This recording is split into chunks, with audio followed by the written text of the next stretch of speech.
श्रेष्ठ यह तपभूमि जपभूमि वीरत्व भूमि समस्त को आपणे नेबार भूमि कथारे अछि एकतार बड़ जदि आमे समस्ते एक होई परिबा तेबे आम देश को विकसित हेबाकू केही अटकाई परिबा नाही।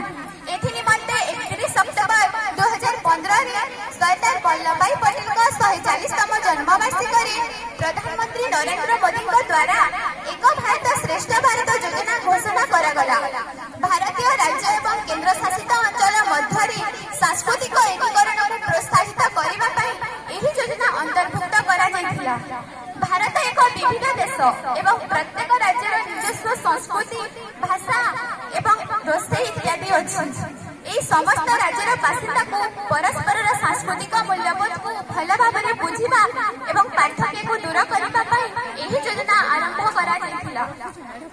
गोटे धाड़ी रे कहिले मो भारत अनेक फुलर मालती एठी माटी मां आकाश बापा जन्म मामू एहार गुणगान कले सरीबनी।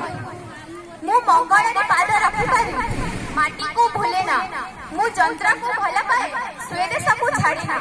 मोर स्थान अद्वितीय मु जणी भारतीय हां मोर स्थान अद्वितीय मु जणी भारतीय।